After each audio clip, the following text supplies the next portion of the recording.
বিসমিল্লাহির রহমানির রহিম।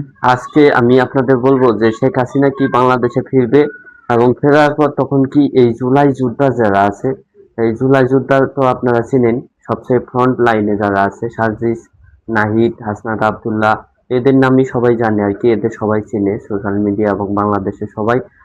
তাদের মধ্যে কিন্তু দুইজনই এমপি হয়েছে এবং সার্জিস আলম কিন্তু এমপি হতে পারে না, এটা আপনারা জানেন।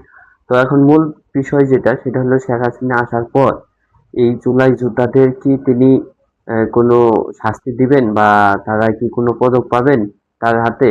দেখুন, ইতিহাস যদি ঘাঁটি তাহলে যখন শেখ মুজিব দেশে আসলেন, আসার পর কিন্তু তার যে আহ, দল বিরোধী যারা ছিল, তার দলের বিপক্ষে যারা ছিল বা তার মত বিরোধ যারা ছিল, তাদের অবস্থা কিন্তু করুণ অবস্থা হয়েছিল, সেটা আপনারা জানেন। সে বিষয়ে আমরা না বলি, কিন্তু শেখ হাসিনা যখন এই 10ই জানুয়ারি প্রত্যাবর্তন দিবস যেটা, তিনি বাংলাদেশে আসলেন, আসার পর কিন্তু তার বাবার যে হত্যাকারী যেসব ছিল, বঙ্গবন্ধুর যে হত্যাকারী যে লোকগুলো ছিল, তাদের অবস্থা আপনারা যদি দেখেন, তাদের জন্য আন্তর্জাতিক অপরাধ ট্রাইব্যুনাল আলাদাভাবে আদালত বানানো হয়েছে। সেখানে অনেকজনকে ফাঁসি দেওয়া হয়েছে, যারা দেশে ছিল না, তাদের বিদেশে ছিল, তাদের বিদেশ থেকে ধরে আনা হয়েছে, এমনও আমরা দেখেছি, ইন্ডিয়া থেকে ধরে আনা হয়েছে। এবং বাংলাদেশে যারা ছিল, যেখানে যে অবস্থায় লুকানো ছিল অনেক দিন, দেখা যায় সেখান থেকে গোয়েন্দার মাধ্যমে, গোয়েন্দা তৎপরতার মাধ্যমে তাদের খুঁজে এনে কিন্তু তাদের ফাঁসি দিয়েছে, এবং তার পিতার যে হত্যাকারী।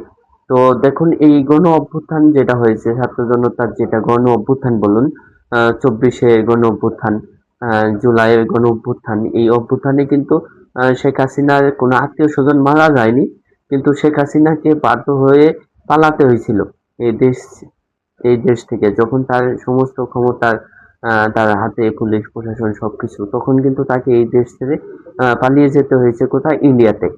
ইন্ডিয়ায় গিয়ে বিভিন্ন সময় বিভিন্ন বক্তব্য দিচ্ছে যে উনি আসবে দেশে। রয়টার্সকে দেওয়া বক্তব্যে তিনি বলতেছে যে আসবে ডিসেম্বরে। এখন আসলে কি এই জুলাই যোদ্ধাদের কোনো শাস্তি দিবে? এটা যদি আপনি মনে করেন যে শাস্তি দিবে না, এটা একটা ভুল। অবশ্যই তো ইতিহাস যদি দেখেন তাহলে প্রত্যেক দলের বিপক্ষ দলের দমন পীড়ন বা নিপীড়ন এটা থাকেই। তো এই জুলাই আন্দোলনে কিন্তু যেমন মানুষ মারা গেছে, পুলিশ মারা, সবকিছুই কিন্তু সমান তালে না হোক কম বেশি মারা গেছে। তখন উনি আসবে, উনি যদি আসার চান্স পায় বা সে ক্ষমতা পায়, উনি তো অবশ্যই চাবে যে এটার বিচার হওয়ার জন্য, যেহেতু উনি একটা হেনস্থার শিকার হয়েছে, দেশ থেকে পালিয়ে যাইতে হচ্ছে।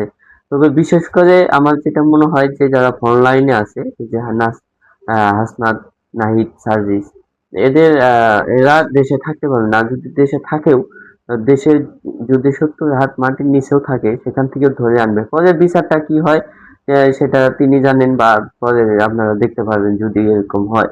আমি বলবো না, আন্দাজি কোনো কথা বলবো না, হয়তো বা তিনি এসে তাদের ক্ষমা করেও দিতে পারেন। তিনি আহ, যেহেতু ক্ষমা পছন্দ করেন আর কি। তো যাই হোক, এই হলো বিষয়। তো ভিডিওটি যদি অবশ্যই ভালো লাগে, লাইক করবেন, শেয়ার দিয়ে সঙ্গে থাকবেন। ধন্যবাদ সবাইকে। আসসালামু আলাইকুম।